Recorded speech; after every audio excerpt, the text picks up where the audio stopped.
যখন কোকুন থেকে বের হয়ে আসে, সম্ভবত কোকুনই বলে, যখন বের হয়ে আসে তখনও কিন্তু বেরিয়ে আসেনি, অর্থাৎ তার ডানা তখনও মেলেনি। তার শুক্রির থেকে যখন বেরিয়ে আসছে তখন তার ডানা মেলেনি, তখনও সে বাসার সাথে সংযুক্ত।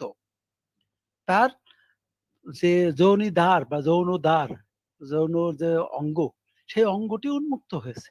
ঠিক সেই সময়ে পুরুষ প্রজাপতি এসে তার সঙ্গে মিলিত হয়। মিলিতই শুধু হয় না, সে মিলিত হওয়ার পরে ওই যে দরজাটি সেটা বন্ধ করে দেয়। একটা বিশেষ ধরনের আঠালো পদার্থ দিয়ে সে দরজাটি বন্ধ করে দেয়, যাতে আর কেউ ওখানে হ্যাঁ, ঢুকতে আর না কেউ পারে। যেন না ইয়ে করতে পারে। জি। আচ্ছা, এবারে এবং সবচেয়ে মজার বিষয় জিনিস ভাই, ভাই আমাদের হিউম্যান সোসাইটিতেও কিন্তু এই বিয়ে-টিয়ে বুঝছেন? এগুলার সাথে এগুলার রিলেশন আছে। মানে আমি দেখবেন কেউ কিন্তু চায় না তার পার্টনার বা তার স্ত্রীর সাথে আর কারো ইয়ে করুক। এবং হ্যাঁ, হ্যাঁ, এটা সম্পর্ক বন্ধ করুক। করার জন্য সে সবই করে কিন্তু। হ্যাঁ, এইটা এটা হলো ন্যাচারাল। তার বুঝেছেন? ভিতরে ন্যাচারাল ইনস্টিংক্ট এটা। যেমন দেখেন আরেকটা কথা বলি। এই যে ড্রাগন ফ্লাই বলে একটা আছে, ড্রাগন ফ্লাই বলি। আমরা লোকালি আমরা ঝিঁঝি পোকা বলি। এই যে ড্রাগন ফ্লাইয়ের উপরে আমি ফিচার দেখেছি কিরকম দেখেন। এই ড্রাগন ফ্লাইয়ের জন্ম হয় পুকুরের ভিতরে, মাটির মানে পানির ভিতরে, ঘাসের গায়ে। এরা যখন ঘাস থেকে উপরে উঠে আসে, উঠে এসে তখন পাখা মেলে। মেলার পরে এবার এদের সাথে মেয়েরা হলে প্রতিযোগিতা শুরু হয়। তো ধরেন একটা পুরুষ আসলো, আসার পরে তার সাথে মিলিত হলো। তো মিলিত হয়ে সে চলে গেল। সে তো মনে করলো যে আমি সাকসেসফুল। তারপরে আরেকটি পুরুষ আসে। সে করে কি?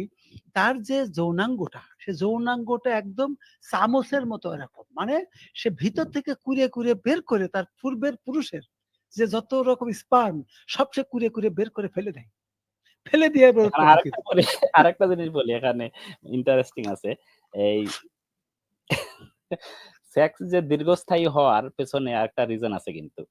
ধরেন নরমালি এটা কথা যেন এরকম একটা জিনিস পড়লাম যে আ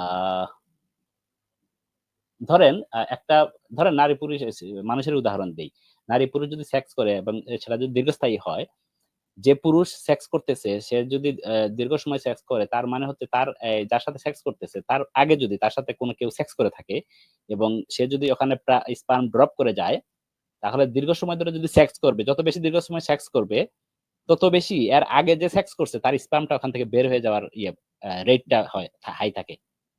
দীর্ঘস্থায়ী হলো মানে আগের স্পার্ম গুলা এই এই হয়ে কি বলে এটাকে? এই এক ধরনের প্রেসারে ওই স্পার্ম গুলা রিডিউস হয়ে যাবে। তার মানে হচ্ছে যত দীর্ঘ সময় ধরে সেক্স করলো মানে কি তার স্পার্মটা ওখানে গিয়ে যুদ্ধে জয় করে নিষিক্ত করার প্রবাবিলিটি বেড়ে যায়।